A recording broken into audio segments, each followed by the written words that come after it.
June 17th, an important day to the story of Bleach. To preface this video, I just want to make it really clear right off the bat that I am not an expert on Bleach. I'm actually currently in the middle of reading the manga and watching the anime and kind of been going at my own pace. And I'm actually not that much further than the subject of this video, but I felt so strongly about this part of the story that's why I felt I had to talk about it, and why I would love to talk about more Bleach in the future. But because of where I'm at, I obviously don't know a lot of things that happen down the line, or story twists and turns that happen later on, so just keep that in mind that I am a complete novice to this series, and this video is coming from someone that is right in the middle of it. So bear with me. Thank you. I enjoyed the first handful of chapters of Bleach. It had a lot of things that I love. Supernatural action, a giant sword, well-designed monsters with the hollows, like I love the hollows, a cast of interesting different types of characters, a giant sword, fascinating concepts about souls and the afterlife being established, and a giant sword.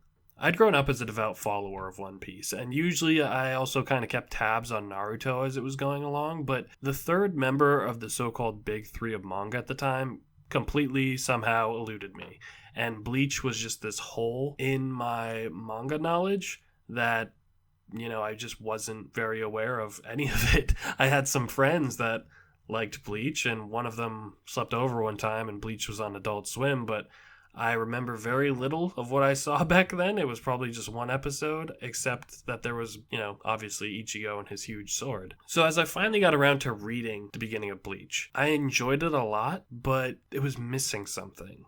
There was something that just wasn't connecting me like I wanted to be connected to it, to make me really fall in love with the story. But that all changed with the start of Volume 3 and a fateful, rainy day, June 17th. We're led into the story with a few brief but very key scenes to establish a change in the usual pace that we've been used to so far. Up until that point, we'd seen Ichigo living his daily life, trying to get a handle on his abilities and responsibilities as a Soul Reaper, and balancing it with his normal life. But now, as opposed to all the other days we've seen, we learn that Ichigo mysteriously not only won't be going to school for a day, but also asks for a day off from any duties with protecting the world from hollows, which seems like a crazy request, which Rukia points out, but when Ichigo explains why, he reveals that it's the day that his mom died, or more accurately, the day she was killed. When the day comes, the Kurosaki family goes to visit the grave of Ichigo's mother, Misaki. You can tell that it's something the family's gotten used to, but that it's also still very much an open wound for all of them that they're all dealing with in their own ways, especially Ichigo. Ichigo, as it turns out, believes that he's responsible for killing his mom, something that Rukia can't even really wrap her head around. She doesn't believe that he'd be capable of killing his own mother, but he seems very adamant that he's the one that did it. We learn what happened on that particular June 17th, all those years ago. It was a rainy day, and Ichigo is with his mother, and he sees a little girl standing by a flooding river. We've known since the beginning of the story that Ichigo has been able to see ghosts for a long time. And even back then when his mom was still alive, he could see ghosts. But the difference is we find out that he used to not be able to tell the difference between spirits of the dead and the living. So he goes running out to save the little girl that looks like she's about to fall into the river that's flooding. Yet protecting people is an important part of Ichigo's character so far in the story. It would probably actually be his defining characteristic. So that's what he's doing even back then. He's just trying to protect people. And he talks about how he initially as a kid, he wanted to protect his sisters, his dad, his mom, and eventually he just wanted to protect as many people as he could. However, as he's running to this little girl, his mom chases after him and shields him as Misaki is horribly cut across the back. Ichigo is shielded by her body from whatever it was. And he doesn't know what it was. He's just a kid. He's thinking maybe it was like a piece of glass or something hanging off a vehicle that went by as he crossed the street, but he doesn't know. And that little girl that he was trying to save, his mom just died in his attempt to save this little girl, is gone. And he assumes she was just a ghost the whole time that didn't even need saving. So essentially, his mom died for nothing. She wouldn't have been out on that road, and she wouldn't have been hit by whatever killed her, if not for him, from his perspective. There's a pair of almost empty panels with nothing but dialogue and then Ichigo's face, where he talks about how much his family loved Misaki, specifically how she was the center of their universe, and he blames himself for tearing out the heart of that universe. His life and his family's lives are completely upended and forever changed, and he only has himself to blame. We really see Ichigo's guilt, and we understand why he came to the conclusion that he killed his mother, despite Rukia claiming that maybe there's another possibility. Knowing that Ichigo has displayed a great deal of spiritual energy his whole life, she asks him about the possibility that it might have been a hollow that killed his mom. It's a sensible thing to consider, but obviously might not be the best thing to actually voice at that time. It upsets Ichigo, and he denies it and tells her that he was the one that killed his mom, not some hollow. However, as we soon learn, that might not be the case. While they're visiting on this June 17th, Ichigo sees that little girl that was standing by the river when his mom died, right there at the cemetery. And that is when we learn the actual truth, that the little girl was not a ghost at all, but a lure used by a powerful hollow. So let me just take a moment and talk about the villain of this storyline, the Grand Fisher. As I mentioned before, I love the hollows. They're all very unique, very cool, very scary, and obviously they share the giant mask motif with their very, very unsettling mouths inside of their big mask mouths, which is terrifying. And just the concept that they're all once people that couldn't move on is a nice twist on the classic notion of violent spirits not wanting to find peace and move on. They're huge, disturbing monsters that devour souls, but Ichigo's mostly been able to slice and dice them so far. But when we meet the Grand Fisher, this hollow seems different. It's not just that he's some weird cross between a giant hamster and an anglerfish, but he seems far more powerful, and his threat is much more personal, as we find out. Not only do we learn that Soul Reapers have been failing to stop him for, I believe it was 54 years, but he's also the one responsible for killing Ichigo's mother, the real person to blame. Obviously, this fact immediately puts him at the top of Ichigo's enemies list at this point in the series. Unlike many of the Hollows so far, except for arguably Shrieker, he seems like he's more than Ichigo's capable of handling. And beyond that, he uses intense psychological warfare to ensnare his prey, including turning his lure into the image of Ichigo's mom, making our hero face all that pain directly, hiding behind the mother that he took from a little boy. He's a truly despicable creature, one that you can imagine was a very sadistic psychopath, possibly, when he was a living human being, and that has only grown much worse in his next life. And for a minute or two, it really seems like he has the edge over Ichigo. There are a few blows that are like, oh no.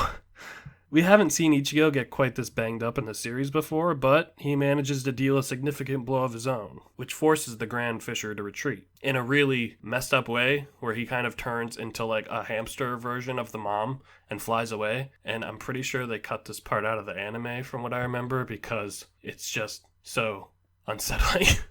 What happens after that for the Grand Fisher is something that I'm sure I'll read about later, but suffice to say, he felt like a big boss hollow and is primed to be a very personal antagonist to Ichigo down the road. The killing of Ichigo's mom has to be answered for.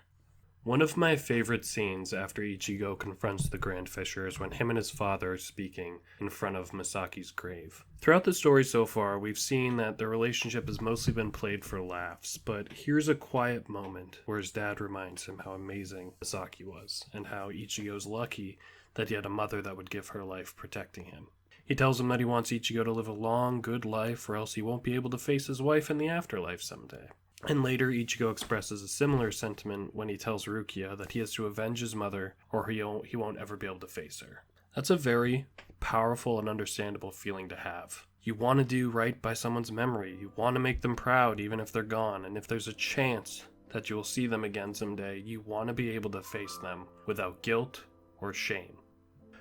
Now, why did this part of the story affect me so much more than the previous parts of the initial arc so far?